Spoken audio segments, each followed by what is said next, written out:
This is Cardinal Domenico Battaglia from Naples in Italy. He was added to the consistory. I mentioned earlier that there was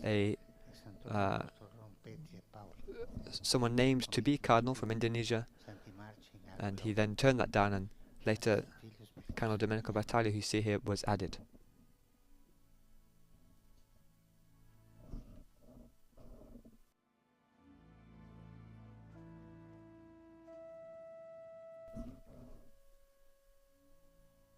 I believe that's all 21 of the cardinals who received the red hat today. And there on the screen you can see lots of the new cardinals making the rounds and greeting all the other cardinals. This idea is that you're not made a cardinal by yourself, but you're made part of the College of Cardinals. And so this idea of relationships, and good relationships, working relationships between the cardinals is really important. Not all the cardinals are here in Rome today. This is an ordinary consistory of the College of Cardinals, which means that all the cardinals in Rome are in attendance, but of course not all cardinals live in Rome. Some of them live in the countries they come from, or the countries they're serving in.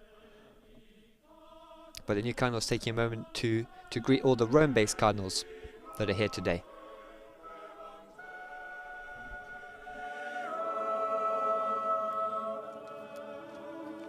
So if any of you are at home wondering, well, what does a cardinal do? There are different things cardinals can do. Cardinals are basically the highest position in the church's hierarchy after the Pope. Many of them serve in the Vatican. They serve as the heads of dicasteries or Vatican departments. It used to be the case that every department in the Vatican was headed by a cardinal. That's not the case anymore. So my dicastery, actually the dicastery for communication, is headed by a layman, by Paolo Ruffini, an Italian journalist. But it remains the case that most of the most important jobs in the Vatican are headed by cardinals, but not all of them. And also not all cardinals, as I was saying, are based in Rome. You can find cardinals all over the world, often in charge of important dioceses, but not always. And one of the hallmarks of Pope Francis's papacy actually has been he's not picked just the heads of really major dioceses to be cardinals, as was more common before him, but he's picked sometimes people who are not archbishops. They're not even sometimes particularly well known. An example of that is well, he was well known, but he wasn't even a bishop. Father Timothy Radcliffe, we saw earlier, not dressed in the same way as the other cardinals. He's chosen to remain a priest. It would be normal to be ordained a bishop if you weren't already a bishop before becoming a cardinal, but he wanted to remain a priest, and he's been allowed to do that. And yeah, cardinals, so I said they can be out in the church in the world, or they can be in Rome running an important Vatican office. Another task that cardinals are often called to do is to be an envoy for the Pope. So if there's somewhere that the Pope doesn't want to go or can't go for whatever reason, but he'll often send an envoy to represent him.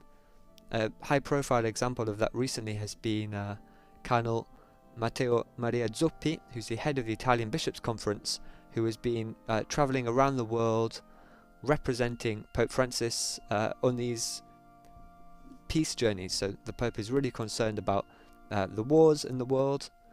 One of those is the war between Russia and Ukraine, and the Pope, it's really a priority for him to put an end to that.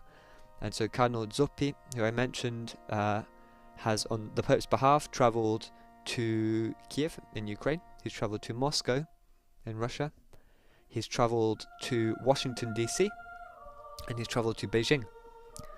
And in each of those places he's gone as the Pope's messenger of peace. He's met with government representatives, normally quite high-level government representatives, to discuss paths towards peace, to stress that the Church is available to negotiate if that's something that the various parties in the conflict would find useful. And so that's just one example of a task that a cardinal could be called upon to perform. This idea of being a papal envoy is quite common, but it's most cardinals will never be asked to do something like that. So as I was saying, there are a variety of jobs that they could do.